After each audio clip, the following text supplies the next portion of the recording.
नमस्कार बच्चों, आज हम आरंभ करते हैं भारत की खोज का सेकंड लेसन तलाश।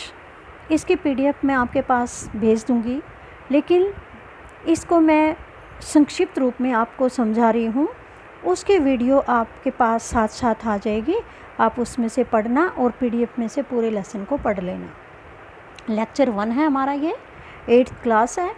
तो इसमें तलाश में देखिए, इस पाठ के इस पुस्तक के लेखक हैं हमारे पंडित जवाहरलाल नेहरू। तो पंडित जवाहरलाल नेहरू ने अब यहाँ तलाश के माध्यम से क्या बताया है, भारत में क्या कुछ उन्होंने तलाश किया है, क्या खोजा है, वो देखिए। भारत के अतीत की झांकी, यानी भारत के अतीत में क्या क्या था, उन्होंने क्या देखा, क्या क्या विशेषताएं थी, क्या उन्होंने समझा उसमें से।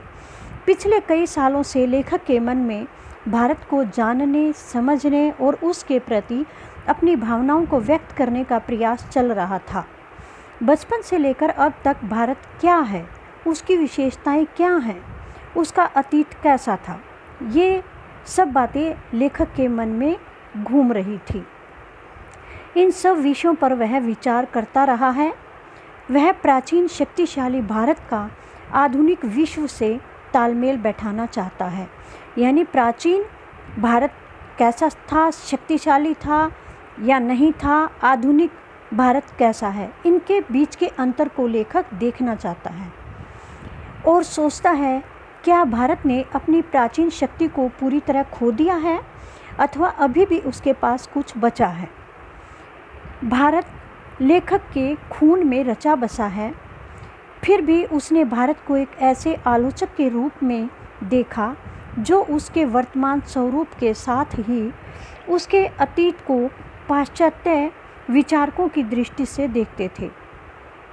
इससे उसके मन में भारत के प्रति अनेक संदेह उत्पन्न हुए कि क्या वास्तव में उसने भारत को जान लिया है। लेखक के मन में संदेह हुआ कि क्या भारत के बारे में उसको सब कुछ पता चल गया है। उसे भारत के गौरवशाली अतीत को अनदेखा नहीं करना था। यदि भारत का अतीत गौरवपूर्ण नहीं होता तो वह हजारों वर्षों तक स्वयं को सभ्य देश नहीं बनाए रख सकता था।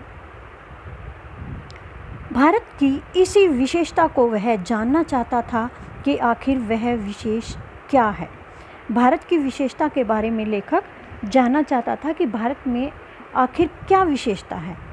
लेखक भारत के उत्तर पश्चिम में स्थित सिंधु घाटी में मोहनजोदड़ो के एक टीले पर खड़े होकर चारों तरफ 5000 वर्ष पहले के एक पूर्ण विकसित सभ्यता के नगर के घर और गलियां देखकर हैरान हो जाता है।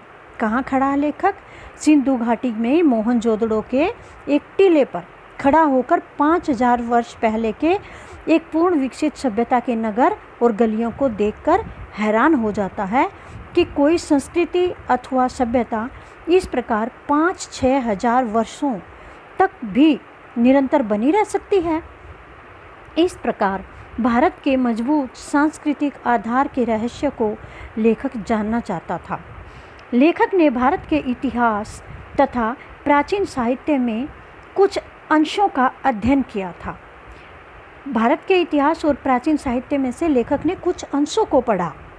वह उनमें व्यक्त विचारों, भाषा आदि से प्रभावित था। उनसे प्रभावित हुआ लेखक, उन विचारों से, भाषा आदि से। वह चीन तथा मध्य एशिया से भारत की यात्रा पर आए यात्रियों के यात्रा विवरणों से भी भारत की उपलब्धियों से परिचित हुआ। जो भारत की यात्रा पर आए थे, चीन और मध्य एशिया के लोग, उनसे भी वह विचार करके भारत की उपलब्धियों से परिचित हुआ, यानी भारत की उपलब्धियों के बारे में उन्होंने जाना। लेखक हिमालय पर बहुत घूमता रहा। लेखक हिमालय पर भी गया, वहाँ पर भी देखा क्या कुछ है। उसका कश्मीर के साथ खून का रिश्ता था। हिमालय से निकलकर बहने वाली सिंधु, ब्रह्मपुत्र, यमुना, गंगा आदि नदियों ने सदा लेखक को आकर्षित किया था। हिमालय से जो नदियाँ बहती थी, सिंधु, ब्रह्मपुत्र, यमुना, गंगा आदि जो भी नदियाँ थी, उन्होंने लेखक को अपनी ओर आकर्षित किया, मोहित किया। सिंधु तथा इंडस नदी के नाम पर ही इस देश का नाम इंडिया और हिंदुस्तान पड़ा था।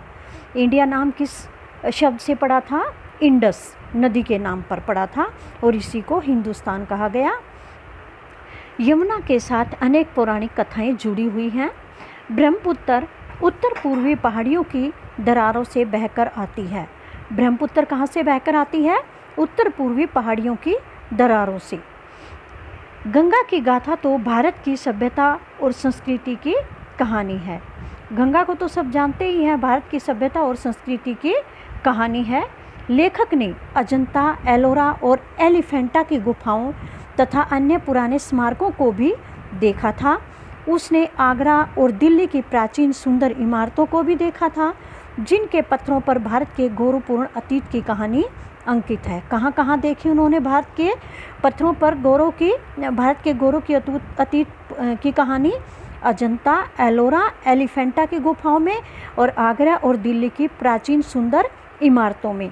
वह अपने शहर इलाहाबाद और हरिद्वार के कुंभ स्नान के मेलों में जाकर हजारों की संख्या में आने वाले गंगा स्नान के श्रद्धालुओं को देखकर अब से 1300 साल पहले चीनी तथा अन्य यात्रियों द्वारा लिखे इन पर्वों के वर्णनों को स्मरण करने पर सोचने लगता है कि वह कौन सी प्रबल आस्था थी जो लोगों को अनगिनत पीढ़ियों से गंगा नदी की ओर खींचती रही है।